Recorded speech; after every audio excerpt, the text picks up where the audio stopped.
Hello, good morning sa inyo mga kamanay ko. For today's video, sad to say ito na nga ang araw ng pagtatapos ng aming bakasyon. Kailangan na namin mag-check out before 11 o'clock. Gusto ko pa nga sana mag-swimming sa beach bago kami umalis. Kaya lang naisip ko baka kulangin na rin kami ng oras dahil kailangan ko pa magligpit nito mga gamit namin. Grabe ang bilis ng araw, nakakabiti ng 5 days. Humihirit pa nga ako sa mister ko na baka pwede mag-extend kami. Sa susunod na lang daw at uwing-uwi na rin siya. Malayo-layo pa kasi ang biyahe namin pa uwi ng Texas. 8 oras din ang drive doon. Ang ganda talaga dito at mamimiss ko ang lugar na to. Babalik kami at talaga naman nag-enjoy kami dito. Malungkot nga ako ng araw na yan at ayoko pa talagang umuwi. Sa susunod talaga, at least 7 days ang sasabihin ko sa mister ko. Goodbye, Orange Beach.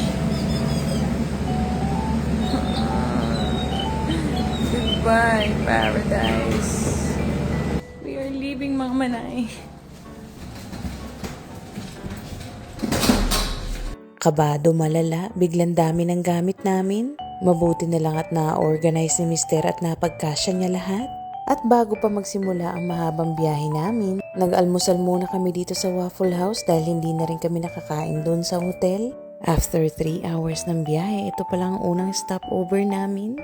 If I'm not mistaken, bandang Mississippi na yata ito. Did you find the cashew, Daddy? Mama.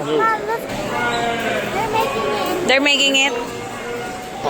Is this parfait? Parfait, yeah. Mama, you should get it. That's too much. Go get a napkin.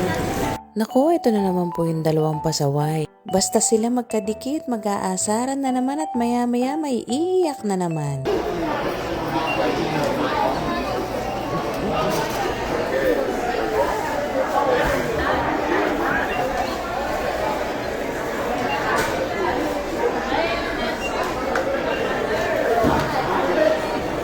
Kaya itong panganay ko minsan napipitik din ng daddy niya. Paano ba naman minsan sumusobra din, nakikerried away at minsan nakakalimutan babae ang kapatid niya.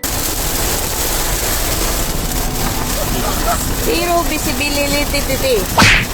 Zero bilibilicity.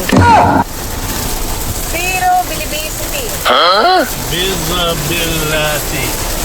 Visibility. Masyadong seryoso si mister sa pagdadrive kaya pinapatawa ko.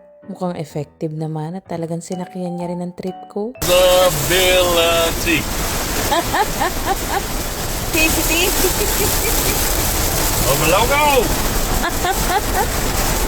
Grabe ang lakas ng ulan. Buti na lang banda dito sa Baton Rouge ay wala ng ulan. Anyway, that's all for today's video mga kamanay ko. I hope na nag-enjoy na rin kayo sa panonood. Mapagpalang araw sa inyo at mag-iingat kayo palagi. God bless. Bye!